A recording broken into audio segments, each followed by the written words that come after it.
Not all heroes wear uniforms.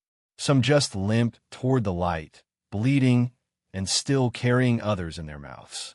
The wind shrieked like a warning through the alleys of Bozeman, Montana, on a night so bitter it could freeze the heart.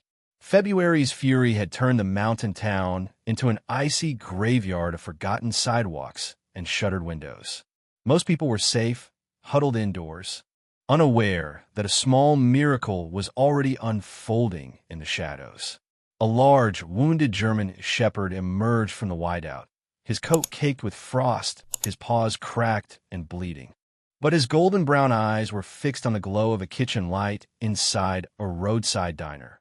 Tess's Diner, a local favorite. Clutched gently between his jaws was a shivering puppy, and in his chest, beneath the matted fur and bleeding gash from a piece of rusted wire, beat the heart of a warrior. This was Valor, though no one knew his name yet. Not the young woman wiping down tables in the diner. Not the grizzled cook scrubbing his station. And certainly not the world that had forgotten what loyalty looks like on four legs. But that night, the shepherd was about to remind them. Welcome to the HeartForce channel, where you and I find more meaning in life through dog stories. Before we continue, please comment below and let us know where you are listening to this video. And if you have any dog stories of your own, feel free to share them with everyone. The pup was the second one he'd pulled from the storm drain. The first, barely breathing, had been laid gently on an old flannel jacket Valor dragged across the pavement. His own side was torn from where the concrete had collapsed, slamming him into jagged rebar. But the dog didn't whimper. He didn't cry. He moved with a mission. Inside the diner, Sam Delaney, a 58-year-old veteran turned short-order cook, glanced up from his grill. "What the hell?"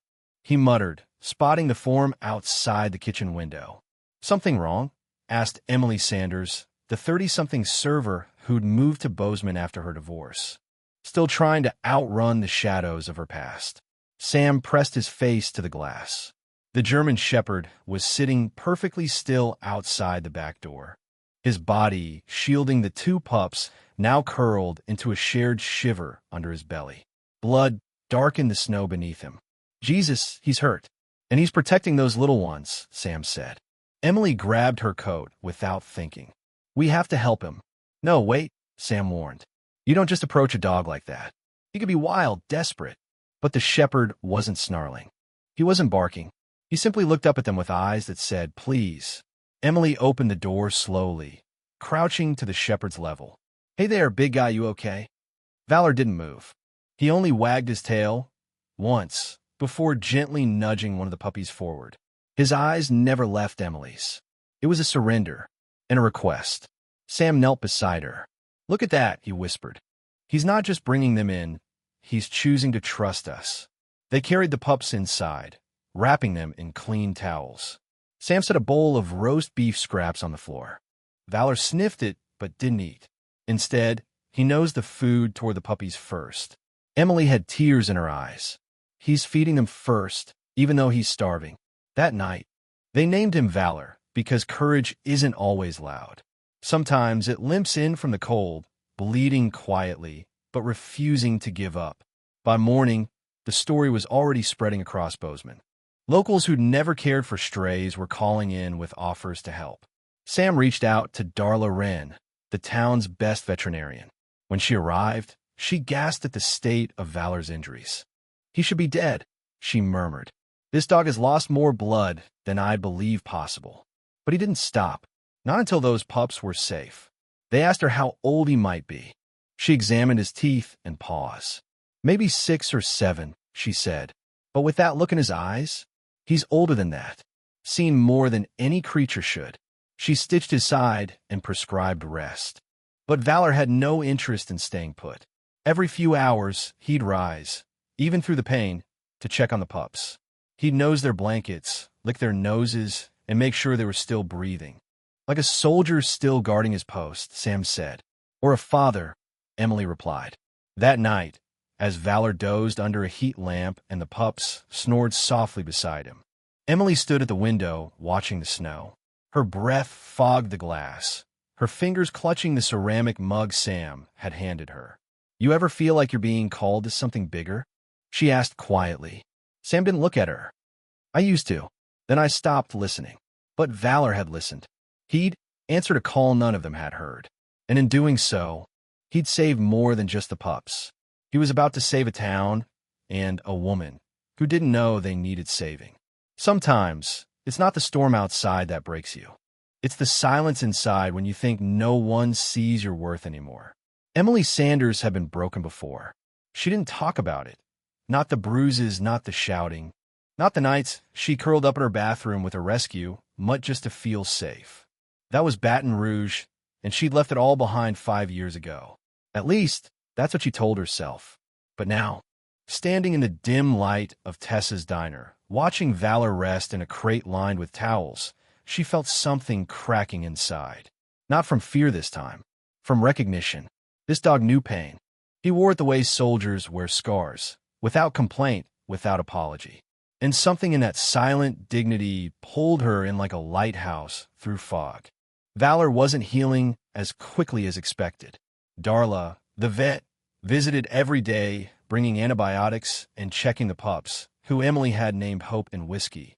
Girl and a boy. Sam asked, eyebrow raised. Emily shrugged. Hope's what we need.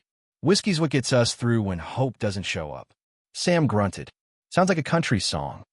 It was Emily's idea to let Valor walk with her on her morning shifts. He needs to move, she told Sam, though she didn't say she needed it too. That quiet companionship, the sound of his paws beside hers on the frosty sidewalk, did something to her heart she wasn't ready to name. People started noticing.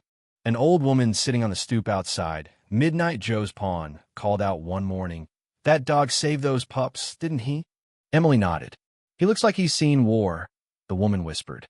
"Maybe he has," Emily said. The town warmed to Valor quickly.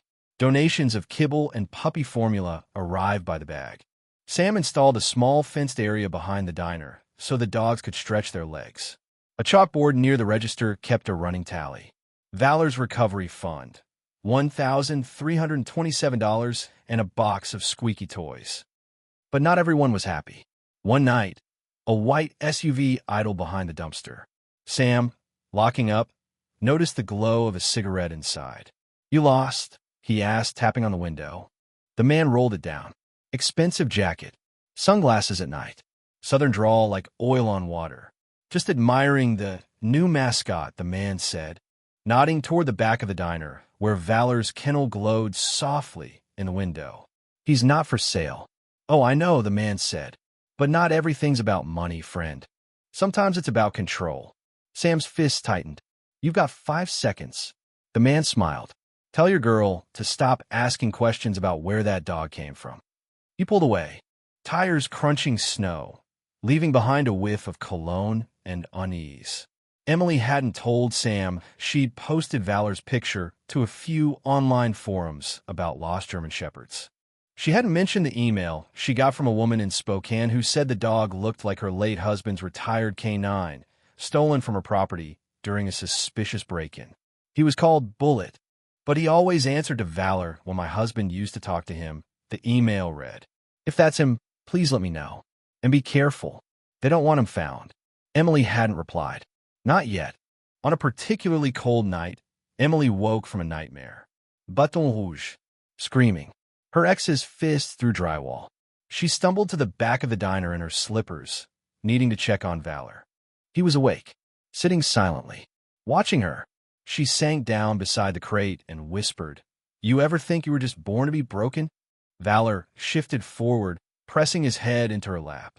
She cried until her throat hurt. 2 days later, Sam came in late from a grocery run. Emily noticed his hands were shaking. "What is it?"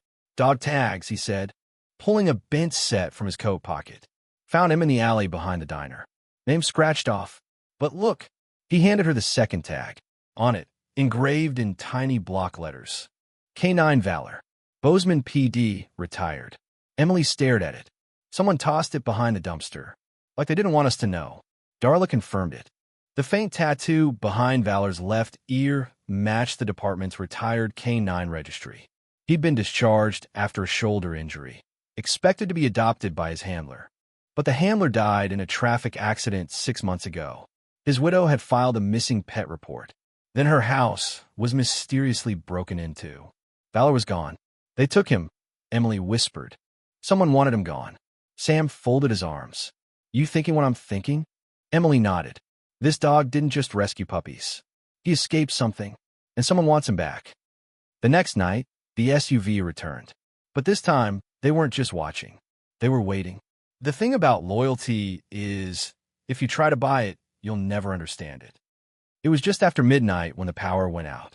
A storm hadn't been forecasted, but the wind outside sounded like a warning. The kitchen lights at Tess's diner blinked once, then died, leaving only the soft glow of the emergency exit sign near the back door.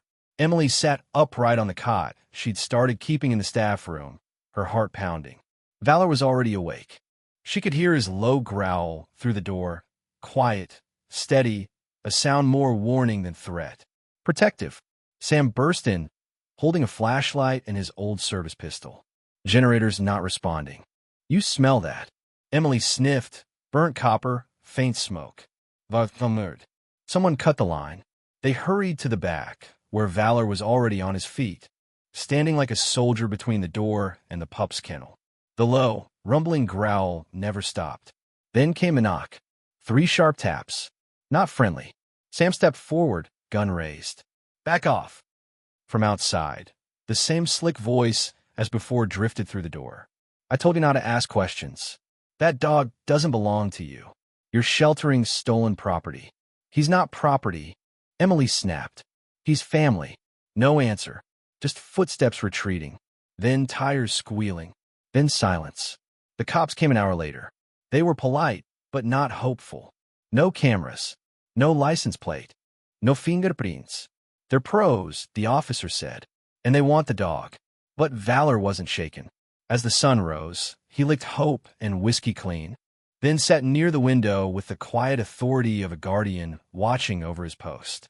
Emily sat beside him. Why you, she asked. What do they want with you so bad? She hadn't sent the email. Not yet. Not to the woman in Spokane.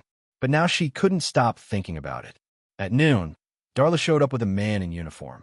This is Detective Graham from Missoula PD, she said. He came to ask about the shepherd. Graham nodded at Valor. That him? Emily crossed her arms. Depends on why you're asking. Graham knelt, not reaching out, just watching. K9 Valor was one of the best. Worked search and rescue, bomb detection, missing persons. He pulled 5 people out of a fire in Missoula. Saved his handler during a hostage standoff. Sam nodded. Sounds like our guy. Graham stood. When Officer Landon died, his wife said she'd keep the dog. But within a week, everything went sideways. Her small catering business was suddenly under investigation. A week after that, a break-in. No dog. No leads. Emily clenched her fists. She said she suspected someone wanted the dog gone. She was right, Graham said. Officer Landon had started looking into a restaurant developer, Maxwell Royce, owner of Royce Culinary Holdings. A man with a habit of taking over family-run restaurants when they're vulnerable. Emily's stomach turned. Maxwell Royce. She turned to Sam. That's the name on the paperwork the guy in the SUV showed me. He owns half the strip on Pine Street. Graham nodded. He plays it clean. But Landon suspected the fire at one restaurant wasn't an accident. Then Landon died in a wreck the next day. Emily whispered, and the only witness who might know what really happened was the dog. Back at the diner, Emily finally replied to the Spokane email. His name is Valor, and he's safe, but someone's looking for him. Can you help? The woman's reply came within an hour. My name is Allison Landon. Valor saved my husband's life more times than I can count, and I believe he's trying to save someone else's now. If you let me come, I'll tell you everything. But be careful. They're watching. That night, Valor paced near the door again. Not growling this time, just restless. Emily opened the back door, and he walked outside, tail stiff. Hope and whiskey followed, yipping softly. Sam said he's on to something. The sky was bruised with dusk when Valor took off down the alley. Emily didn't hesitate. She grabbed her coat and flashlight. Should we follow? Sam asked. We have to, she said. And they did. They followed him down back alleys and side streets, past flickering streetlights and closed stores. until they reached an abandoned warehouse near the train station. Valor stopped. His ears flicked. Then he barked sharp, twice, before charging toward the door. Emily and Sam ran after him, not knowing what they'd find. Inside, in the shadows, Valor froze. A shape moved in the dark. A man, bloodied, weak, tied to a chair. He looked up as Emily approached.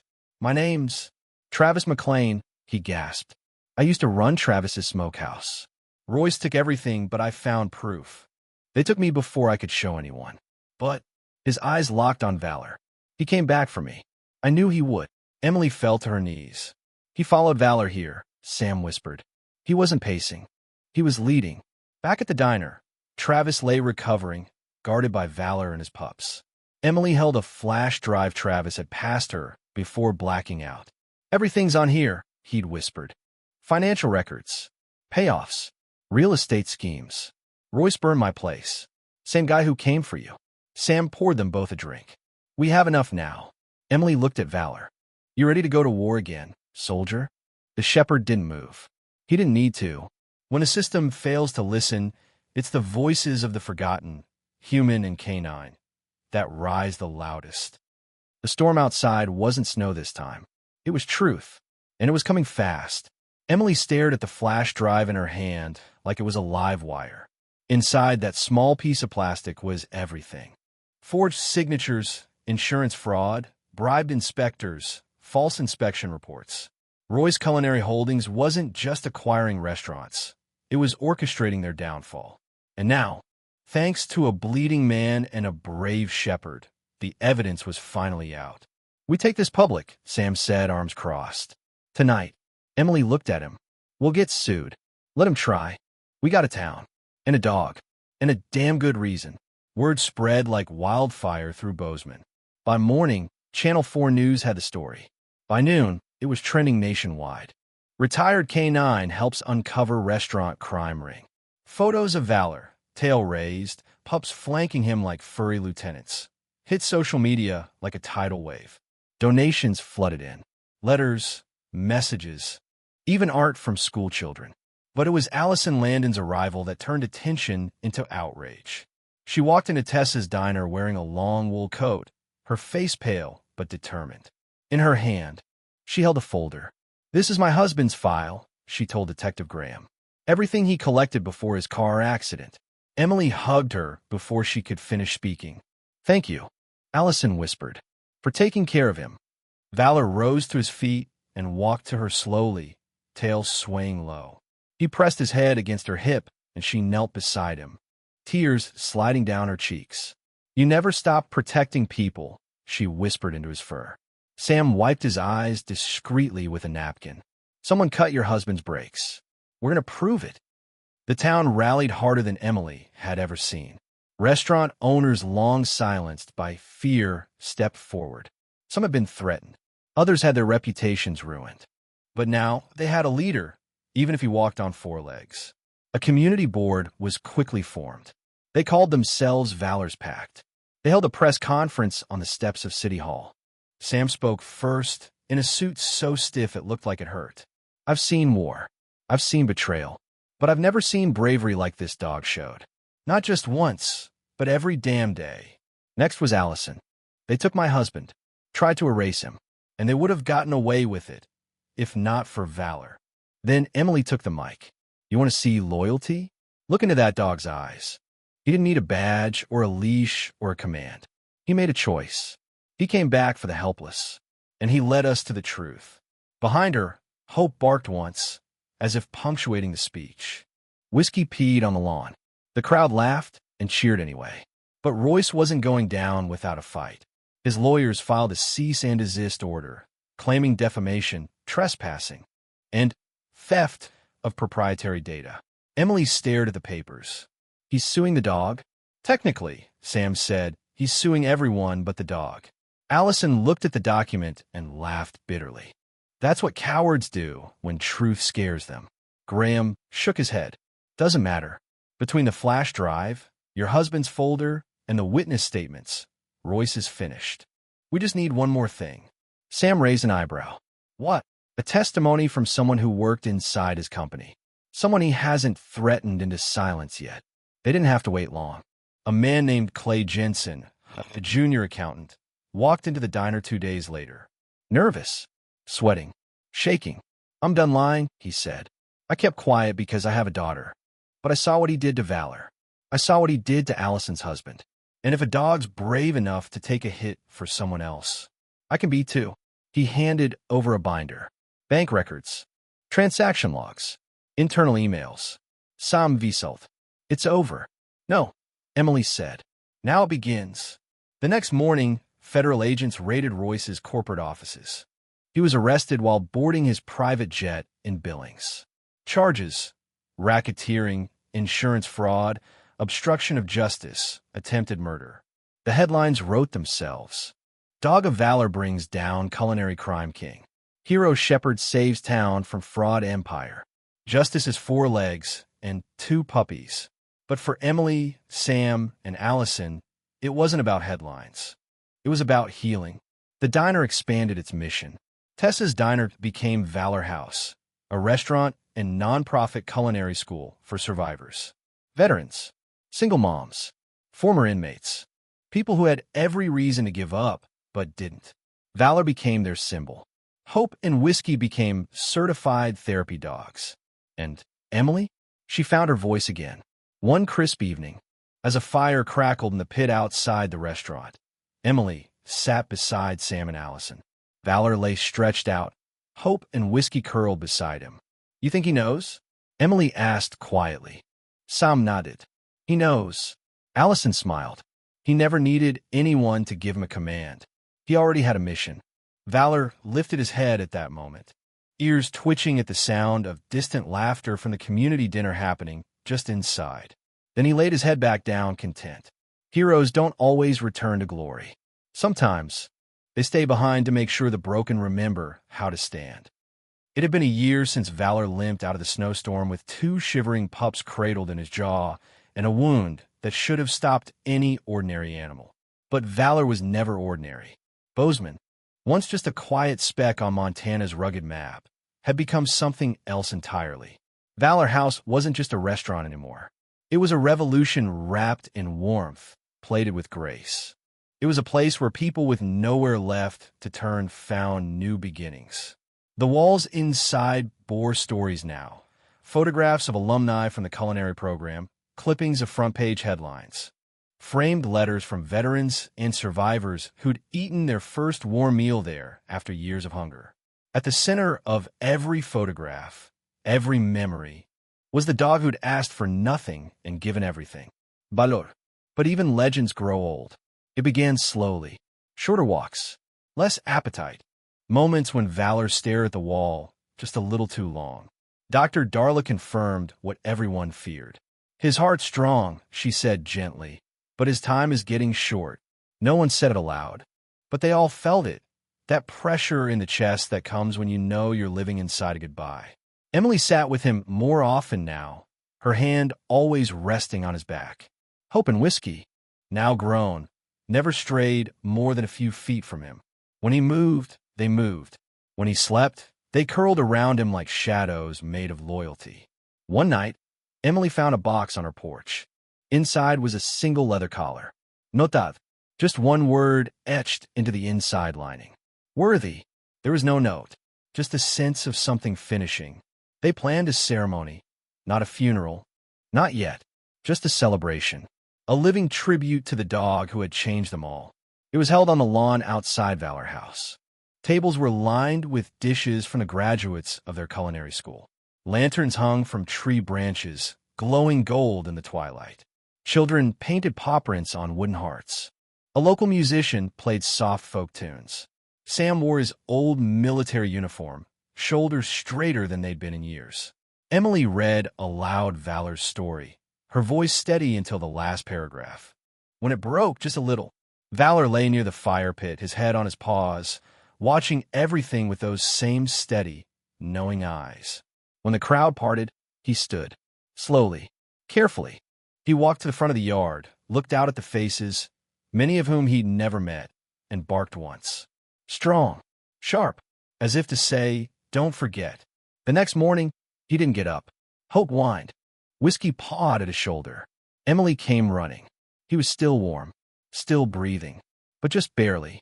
She lifted his head in her lap and whispered, "It's okay, soldier. You can rest." Valor passed beneath the sunrise, so soft it looked painted. Hope and Whiskey licked his ears until the very last breath. Emily stroked his fur until he was still. Then the silence came. Not empty, sacred. They buried him behind the diner under a big cottonwood tree. His collar hung from the branch above. Beneath it, a stone marker. Valor. He came for the forgotten. He stayed for the broken. He left us better than he found us. 1 year later, Hope and Whiskey are therapy dogs full-time. They visit schools and hospitals with a group called Valor's Legacy. Emily travels to speak at shelters and culinary institutes, sharing their story. Sam trains veterans in kitchen skills. Allison launched a nonprofit legal team that protects small restaurant owners from predatory takeovers. They've built something enduring. And sometimes, on the quiet days, when the wind moves just right and the chimes above the kitchen door ring without anyone near, Emily swears she hears it. A single bark, carried on the wind.